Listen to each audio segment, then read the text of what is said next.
Elektroda merupakan jenis logam yang digunakan dan terdiri dari katoda dan anoda. Nah, katoda merupakan tempat terjadinya reaksi reduksi dan anoda merupakan tempat terjadinya reaksi oksidasi. Pada sel elektrolisis, katoda dan anoda ini kita celupkan ke dalam suatu larutan elektrolit yang tersusun dari kation dan anion.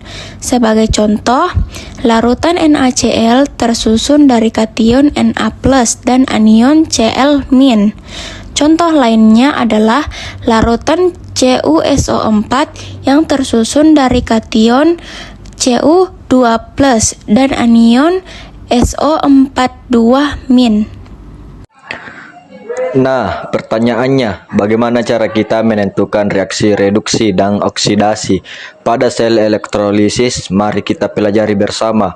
Reaksi reduksi pada katoda bergantung pada jenis kation dari larutan elektrolit yang digunakan. Jika kationnya berasal dari logam aktif, golongannya 1A, 2A, aluminium dan mangan dalam bentuk larutan atau aqueous, maka pada katoda akan terjadi reaksi reduksi air dengan persamaannya 2H 2O ditambah 2 elektron menghasilkan 2OH- ditambah H2.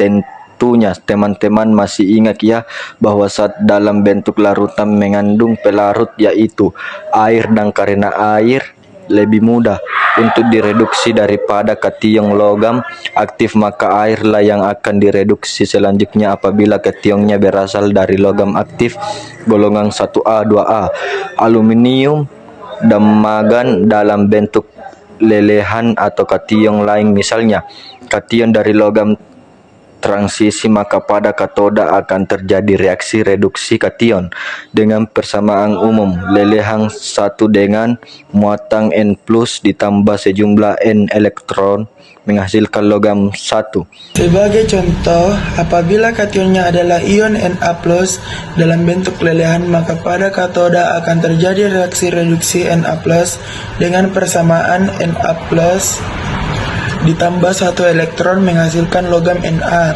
Contoh lainnya, apabila kationnya adalah Cu2+, di mana tembaga atau Cu merupakan logam transisi, maka pada katoda akan terjadi reaksi reduksi kation Cu2+ dengan persamaan Cu2+ ditambah 2 elektron menghasilkan logam tembaga atau Cu.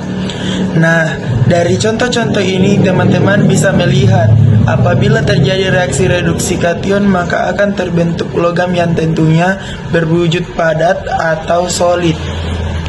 Bagaimana dengan reaksi oksidasi pada anoda dalam sel elektrolisis? Bagaimana cara kita menentukannya?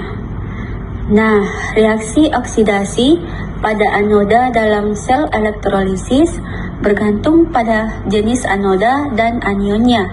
Jika anoda yang digunakan bersifat inert atau sukar, bereaksi seperti elektroda karbon atau grafit platina dan emas, maka reaksi oksidasi pada anodanya bergantung pada jenis anionnya.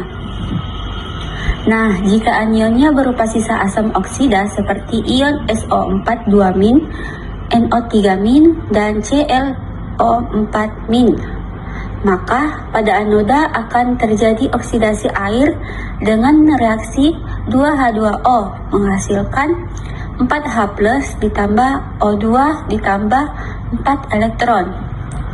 Namun, apabila anionnya berupa sisa asam lain seperti ion halida yang